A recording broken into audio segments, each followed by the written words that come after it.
Hi guys, weekday, welcome to Pearl TV, and in this video guys ay mag-unboxing tayo ng isang parcel.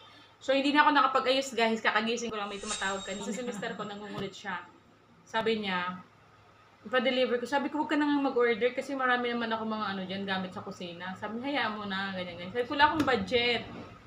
Pinadala niya ako, Gcash. So ayun. Sabi niya, basta bayaran mo lahat ng dadating dyan, akong bahala. Binigay niya ako ng pambili. Sige, sabi ko, ikaw bahala.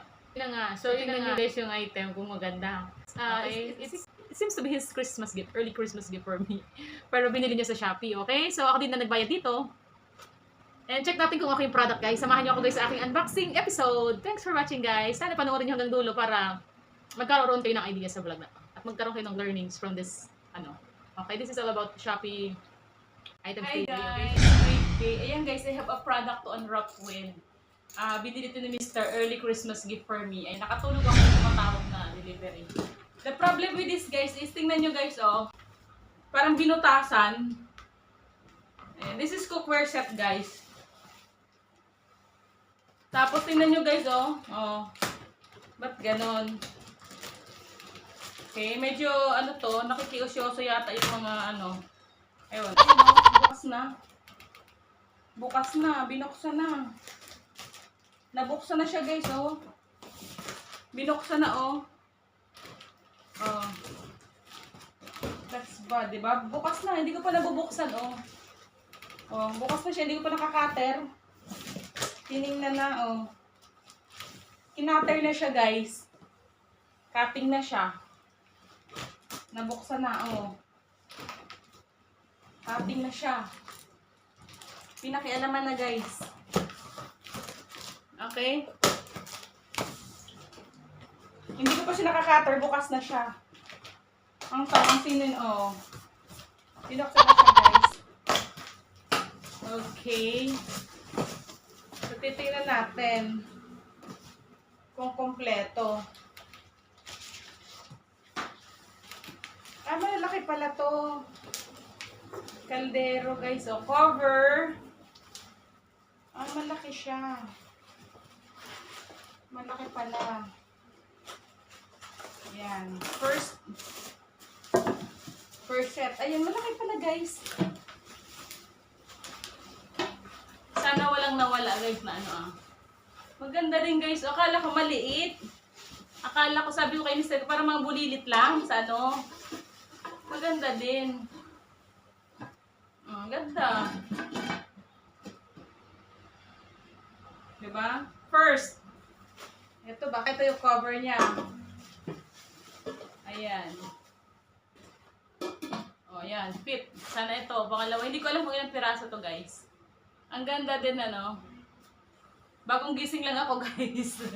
Sa hapon. Makaidip ako eh. O, diba? Si Mr. ko kasi kinukulit ako, bibili niya daw to. So, yun. Siya nagbayad na din.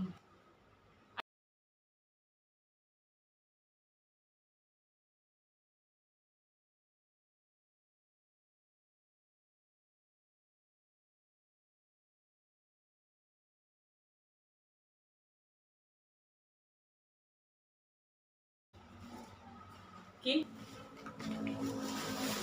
Malaking lutuan. Square set.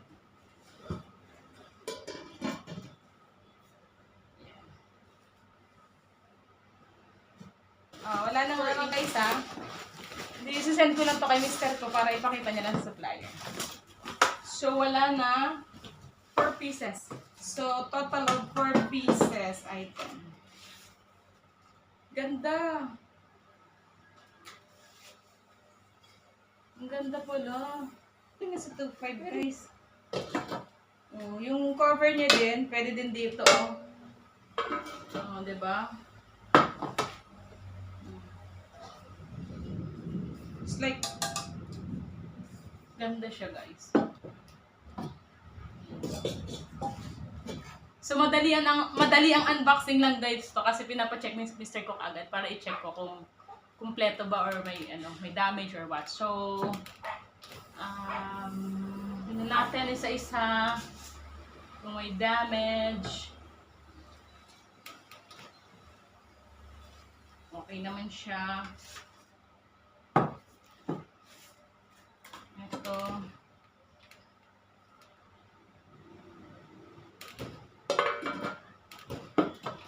Okay naman.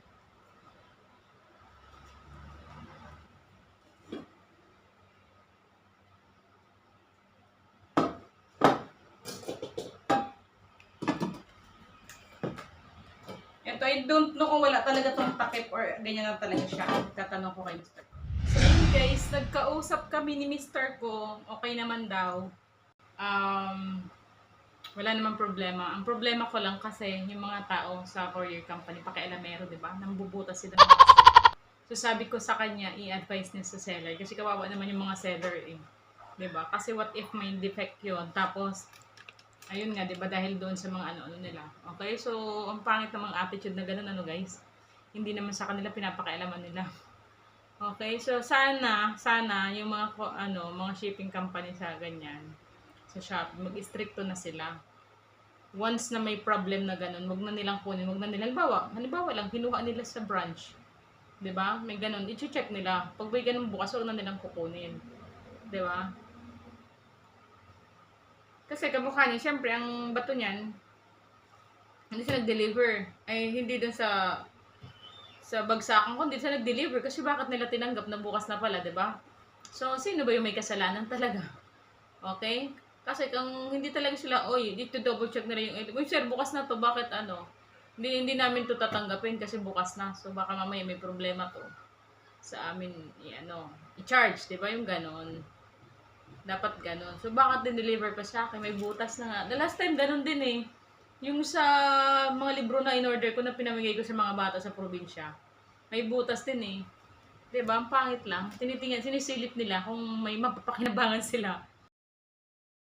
Yun na nga guys, na-check, na-verify ko na kay Mr. ko na yan lang naman talaga yung set. 4 pieces of cookware set. So thanks for watching guys. I hope you would love to give a like, comment, subscribe, and ring the bell button in order for you to be get notified whenever I posted up a new vlog. This is only cheap guys. This only costs 2,000 plus. Thanks. Bye.